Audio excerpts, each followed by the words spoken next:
అస్సలాముఅలైకుం వరహమతుల్లాహి వబర్కాతుహు. దేవుని పేరుతో ప్రారంభిస్తున్నాను.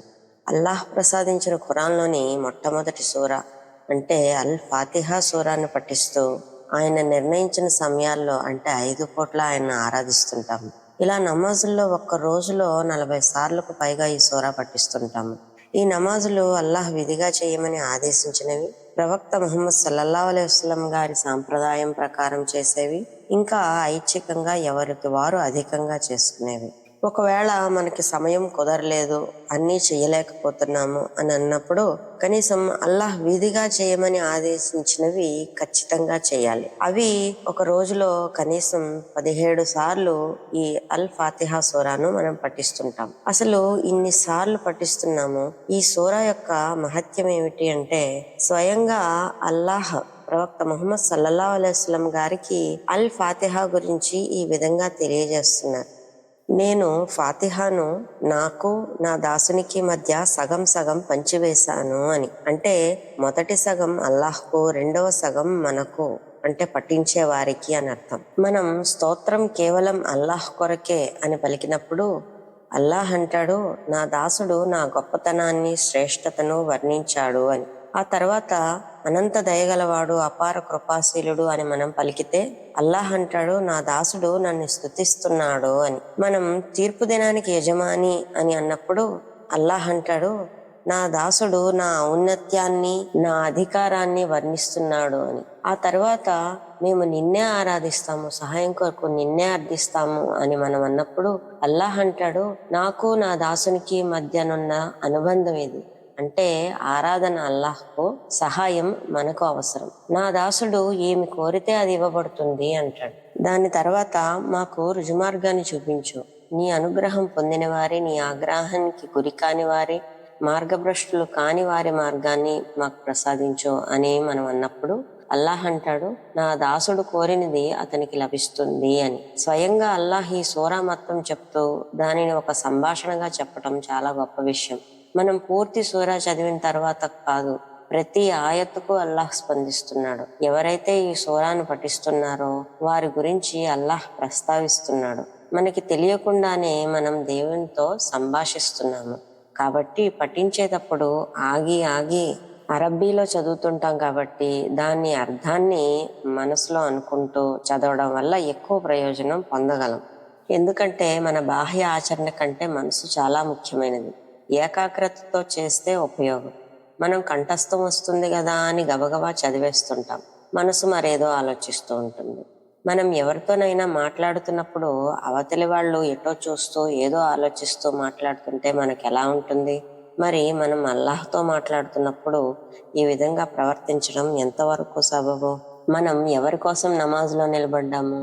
సకల లోకాలను సృష్టించి పాలించి పోషించే దైవం ఉంది. ఆయనే ప్రతిదానికి యజమాని. ఆయన కనుసన్నలలో ఈ విశ్వం మొత్తం నడుస్తుంది. ఒక పండిపోయిన ఆకు కూడా ఆయనకు తెలియకుండా చెట్టు నుండి రాలిపోదు. అటువంటి దైవం ముందు నిలబడుతున్నాం. ఉదాహరణకు మనం ఒక కలెక్టర్ను కలవడానికి ఆయన ఆఫీసుకు వెళ్ళామనుకోండి. ఆయనే మనల్ని పిలిచి మన అవసరాలను గుర్తించి దానికి తగు చర్యలు తీసుకుంటే ఎంతో పొంగిపోతాం.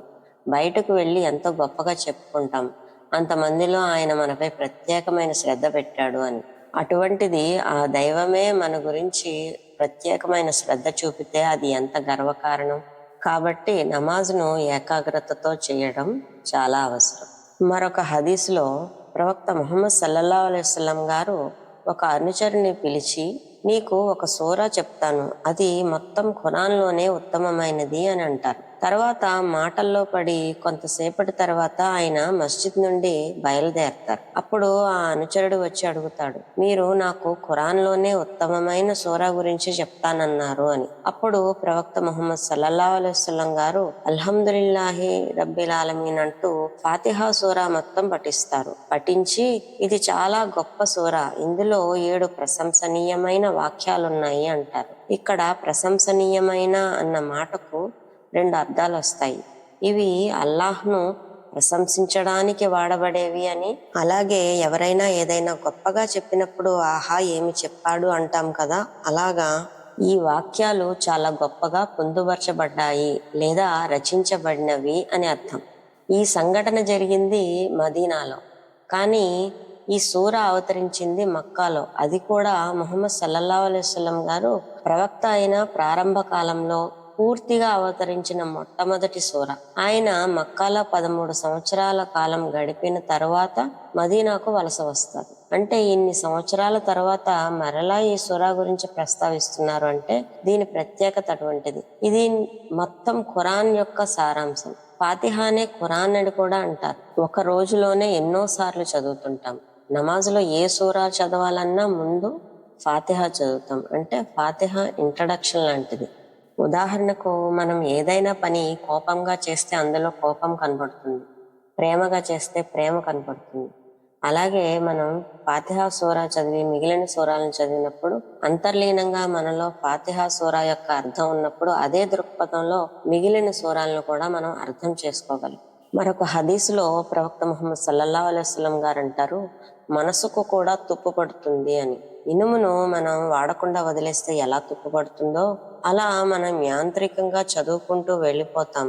మనసు మొద్దుబారిపోతుంది, సున్నితత్వాన్ని, స్పందించే గుణాన్ని కోల్పోతుంది.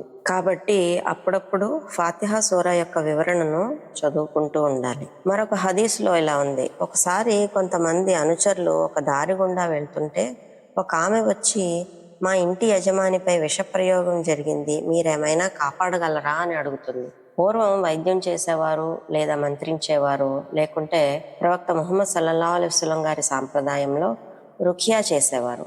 అప్పుడు ఒక అతను వచ్చి నేను సహాయం చేస్తాను అని ఏదో పఠించి అతన్ని కాపాడుతాడు. వాళ్ళు ఎంతో ఆనందపడి అతనికి కొన్ని గొర్రెలు, పాలు, ఇంకా కానుకలు సమర్పిస్తారు. మిగిలిన అనుచరులు అడుగుతారు, నువ్వు రుఖియా చేయడంలో అనుభవం గలవాడవా అని. అతను అంటాడు, నేను కేవలం ఫాతిహా సూరా చదివాను, నాకు అనుభవం ఏమీ లేదు అని. వారంటారు, సరే ప్రవక్త ముహమ్మద్ సల్లల్లాహు అలైహి వసల్లం గారిని అడుగుదాము అని. వారంతా తిరిగి మదీనా చేరుకుంటారు. ప్రవక్త ముహమ్మద్ సల్లల్లాహు అలైహి వసల్లం గారికి జరిగిన వృత్తాంతాన్ని వివరిస్తారు. ఆయన అంటారు, అది రుఖియా అని అతనికి ఎవరు చెప్పారు అని. అంటే ఫాతిహా సూరాకి అంతగా వ్యాధిని నయం చేసే గుణం ఉందని అతనికి ఎలా తెలిసింది అని అడుగుతారు. ఈ విధంగా ఫాతిహా సూరాకు నయం చేసే శక్తి ఉందని, ఆ కానుకలను అందరికీ పంచమని ఆయన చెప్పారు. అదేమిటి, సూరా చదివితే వ్యాధి నయమైపోతుందా అని అనుకునే వాళ్ళు ఉండొచ్చు. వెస్టర్న్ కంట్రీస్ వాళ్ళు మ్యూజిక్ థెరపీ అంటే మనం నమ్ముతాము. మనం ఏదైనా పఠించండి తద్వారా ఉపశమనం కలుగుతుంది అంటే మాత్రం అది మూఢనమ్మకం. ఎక్కడైనా మంత్రాలకు చింతకాయలు కాలుతాయా అంటారు.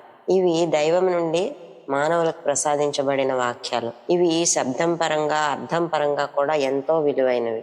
మరొక హదీసులో ఇలా ఉంది, ఒకసారి ప్రవక్త ముహమ్మద్ సల్లల్లాహు అలైహి వసల్లం గారు జిబ్రీల్ అలైహిస్సలాం గారితో కలిసి కూర్చున్నప్పుడు ఒక పెద్ద శబ్దంతో ఆకాశంలో ద్వారం తెరుచుకుంటుంది.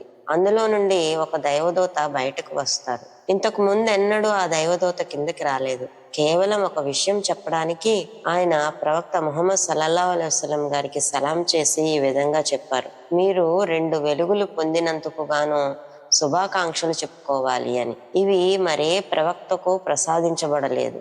అందులో ఒకటి ఫాతిహా సూరా, రెండవది బకరా సూరాలోని ఆఖరి 2 ఆయతులు. ఇందులో ఎవరికీ కూడా వాళ్ళు అడిగితే ప్రసాదించబడనిది లేదు.